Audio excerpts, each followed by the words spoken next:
फिर से एक बार स्वागत है मेरे चैनल पर। मैं हूं राज, आप देख रहे हैं हाईवे नाइट। तो दोस्तों, आज मैं लेके चलूँगा आपको 1970 का दौर में। और आज की जो कहानी है वो 1970 के दशक की है। और ये कहानी है रोहन के पिताजी का।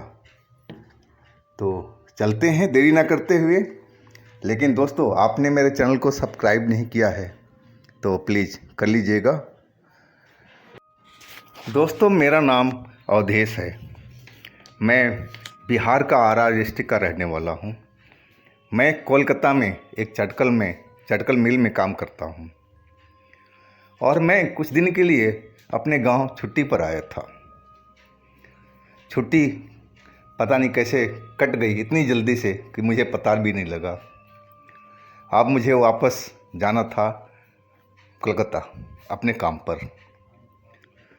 और मैं अब स्टेशन पर निकलने जा रहा था। स्टेशन हमारे गांव से करीब 7 किलोमीटर के दूरी पर था।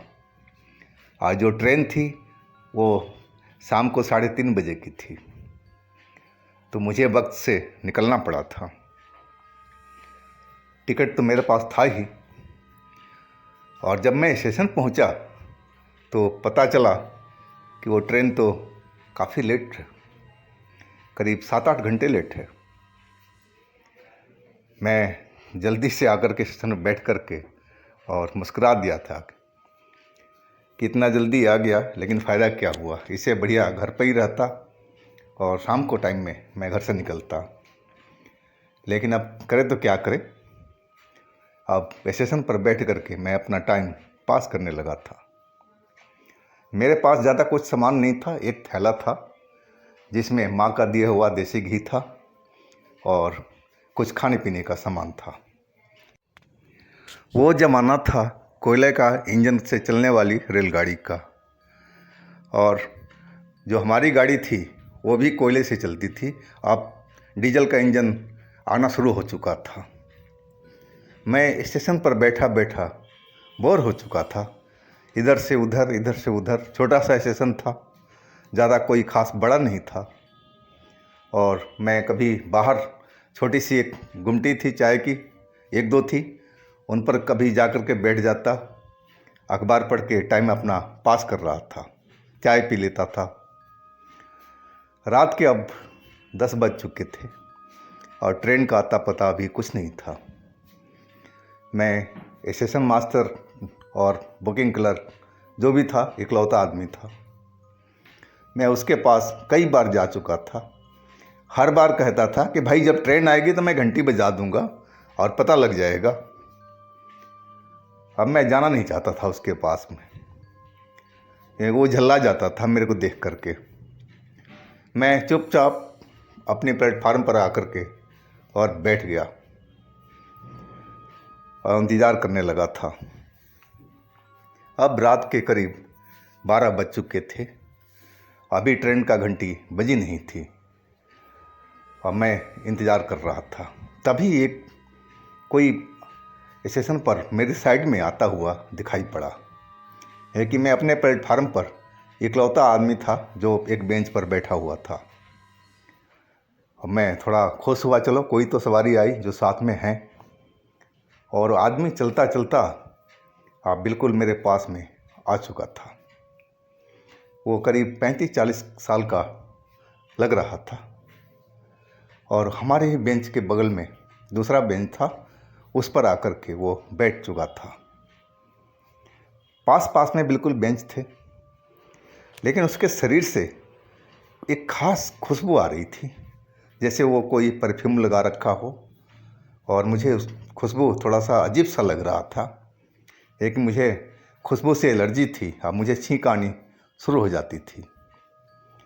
मैं वहाँ से उठ गया और मैं दूसरे बेंच पर जा कर के बैठ गया था, ताकि मैं एलर्जी से दूर रहूं, वो खुशबू से दूर रहूं। मैंने ध्यान दिया कि उसके पास में कोई सामान वगैरह, कोई थैला वगैरह कुछ भी नहीं था। अगर वो मुसाफिर था इस ट्रेन का तो सामान तो होना चाहिए था। नहीं, हो सकता है कि पास में जाने वाला हो। और मैं विशेष कोई ध्यान नहीं दिया। मैं उस बेंच पर बैठा था और अपने आप में खोया हुआ था। और तभी महसूस हुआ कि कोई मेरे पास में आकर के बैठ गया है। अब मैंने जब देखा तो वही इंसान था मेरे बगल में आकर के और बैठा हुआ था। खुशबू आ गई मेरे को। मैं बोल पड़ा, भाई साहब आप वहाँ क्यों नहीं बैठे? मेरे को आपकी खुशबू पसंद नहीं है जो आपने परफ्यूम लगाया हुआ है, मुझे एलर्जी है। और मैं उठने लगा वहाँ से। वो उस इंसान ने मेरा हाथ पकड़ लिया और उसका हाथ इतना ठंडा था बर्फ़ की तरह, जैसे वो फ्रिज में अपना हाथ रख कर के आया हो अभी अभी। और जैसे ही हाथ पकड़ा मेरे सारे शरीर में एक करंट सा दौड़ गया था। मैं अपना सुध-बुध खो चुका था। मैं सिर्फ देख रहा था और अपने दिमाग में बस बिठा रहा था, लेकिन मैं डिसीजन नहीं ले पा रहा था और ना अपना मस्तिष्क को इस्तेमाल कर रहा था। दिमाग ने काम करना शायद बंद कर दिया था। मैं सिर्फ देख सकता था और मेरा हाथ पैर बिल्कुल सुन्न हो चुके थे, जैसे काम ही नहीं कर रहे हो। और वो इंसान अब झटके से उठ के खड़ा हो चुका था और मेरे को खींचता हुआ चलने लगा। मुझे पक्का याद था कि मेरा थैला वहीं पड़ा हुआ था उसी बेंच पर, और मुझे वो खींचता हुआ रेल की पटरी पर ले आया था। और उसी रेल की पटरी के बीचों बीच मुझे चला रहा था। वो आगे आगे चल रहा था, मेरा हाथ पकड़े, मैं पीछे पीछे उसके चल रहा था।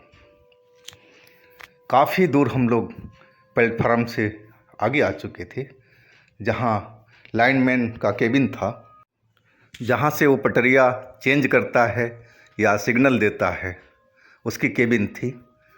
और मैं देखा कि उसके हाथ में ग्रीन कलर का बत्ती लालटेन सा लिए हुए था और हमारी तरफ देख रहा था। मुझे इतना पता था। और वो जो इंसान था मेरा हाथ पकड़े उस पटरी पर ही उसी साइड में चला जा रहा था।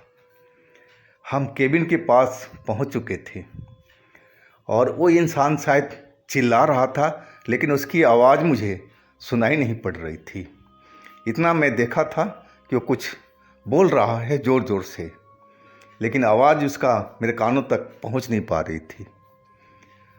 मैं उस इंसान, वो जो आदमी चल रहा था मेरे आगे हाथ पकड़े, मैं उसके पीछे पीछे चला जा रहा था और उस केबिन के पास पहुंच चुका था, जिसके ऊपर में वो लाइनमैन खड़ा था, केबिन मैन। और शायद उसने दोबारा भी चलाया होगा, कुछ बोला होगा, लेकिन मुझे कुछ सुनाई नहीं दिया। और अचानक वो एक बाल्टी पानी हमारे ऊपर में फेंक दिया था।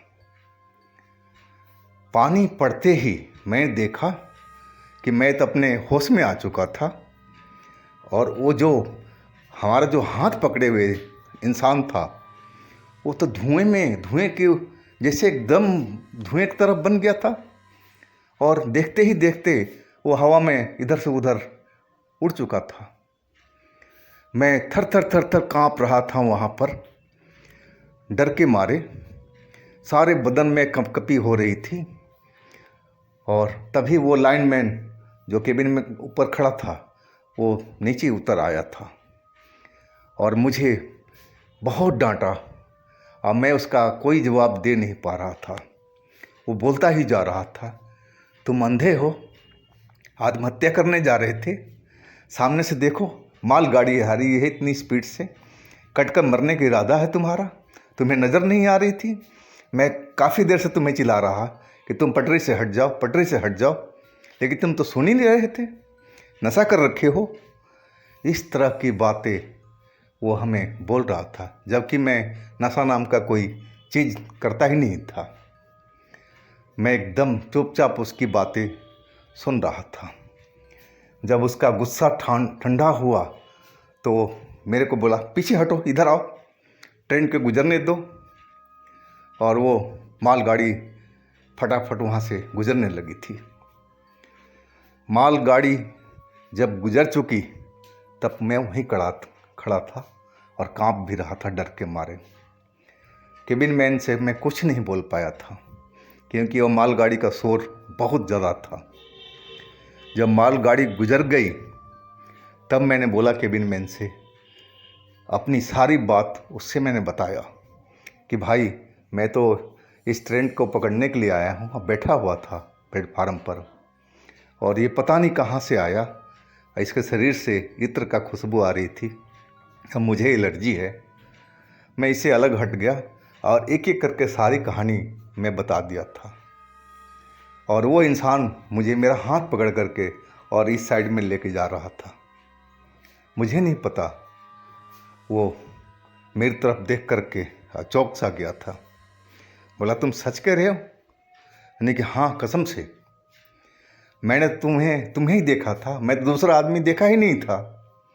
यानी भैया आपने जो ऊपर से पानी डाला था ना बाल्टी का, और उसी टाइम वो धुएं में बदल गया था और उसके बाद इधर उधर वो लग रहा कि कहीं चला गया और मुझे भी दिखाई नहीं पड़ा। अब वो मेरी बात सुन करके और डर सा गया था। बोला, तुम सही कह रहे हो? नहीं कि हाँ भैया, मैं बिल्कुल सही कह रहा हूँ। कह रहा, भाई तुम चले जाओ और तुम्हारी ट्रेन 10 मिनट के अंदर में आ रही है। और बोला, मैं सुना तो था यहाँ पर कि कोई आदमी यहाँ पर रेल की पटरियों पर चलता हुआ आता है और किसी को पकड़ करके और ट्रेन में धक्का देने की कोशिश करता है, लेकिन मैं अफवाह ही समझा था। लेकिन तुमने तो आज सही में इसको प्रूफ कर दिया है।